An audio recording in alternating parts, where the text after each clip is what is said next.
Energy stored in spring पर based एक commonly आज क्वेश्चन पूछा जाता है स्टूडेंट्स कि what is work done to produce further elongation.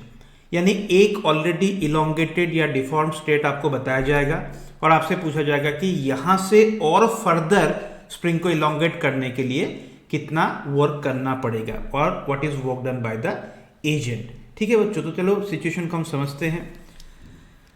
First of all first figure में आप देखिए बच्चों कि यहाँ पे स्प्रिंग अपना नेचुरल स्टेट में है। तो नेचुरल स्टेट में है तो ये बेसिकली इसका स्प्रिंग का जो है ये नेचुरल लेंथ है L मान के चलो। ओके, सो एक हो गया इलोंगेटेड स्टेट जिसमें आपको साफ नजर आ रहा है बच्चों की ऑलरेडी नेचुरल स्टेट से ये x इलोंगेटेड या x1 इलोंगेटेड है।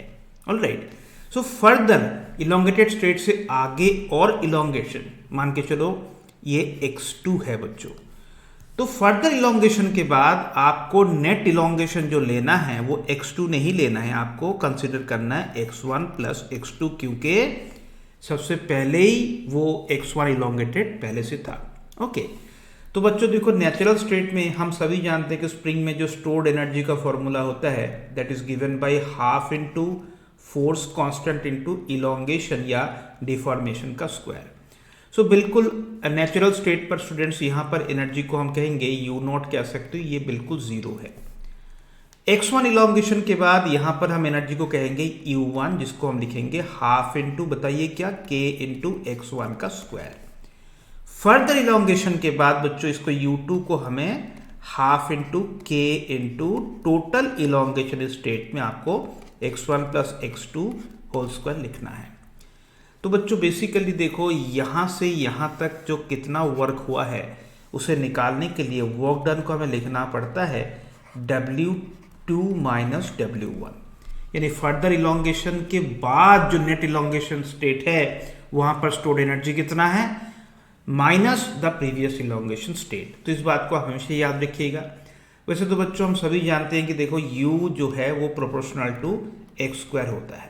ऑलराइट, क्योंकि आप यहाँ पे देख सकते हो कि जैसे हमने u1 और u2 लिखा है, सो u2 डिवाइडेड बाय u1 अगर आप लिखोगे तो आपको मिलेगा x1 पहले से था, फर्दर x2 इलोंगेट किया गया है, डिवाइड बाय स्टार्टिंग में इलोंगेशन x1 था बच्चों इसका होल स्क्वायर।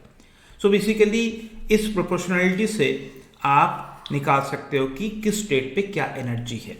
ओके, और आपको क्या करना है कि एक इलोंगेटेड स्टेट से उसके प्रीवियस इलोंगेटेड स्टेट तक का एनर्जी का डिफरेंस निकालना है। तो बच्चों देखो इस टाइप के क्वेश्चन होते हैं।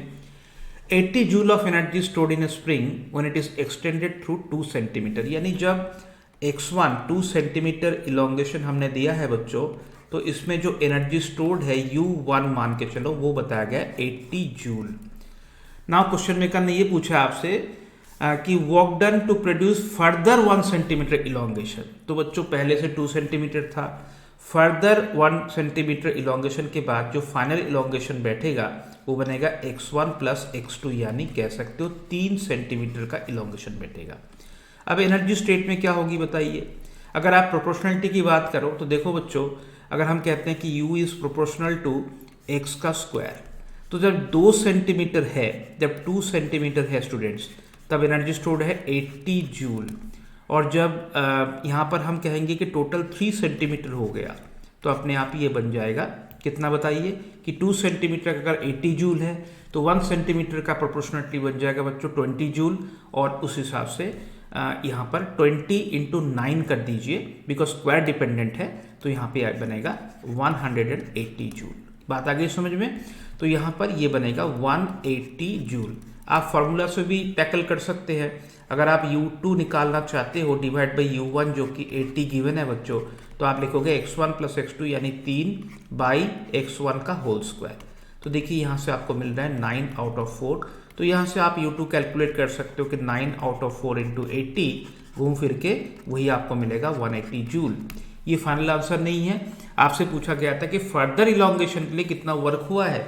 सो वो जो वर्क डन है तो स्टूडेंट्स हम लिखेंगे u2 माइनस u1 यानी 180 joule final energy stored minus previous elongated state में 80 जूल। तो इसका सही जवाब होगा 100 जूल। इसका बच्चों थर्ड ऑप्शन बिल्कुल सही जवाब है। तो कई बार स्टूडेंट्स क्या करते हैं कि फर्दर इलोंगेशन में वो वैल्यू पुट कर देते हैं तो आंसर गलत आ जाता है। तो आप ये गलती मत करना, इस प्रोफाइल को आप पक्के से याद रखिए।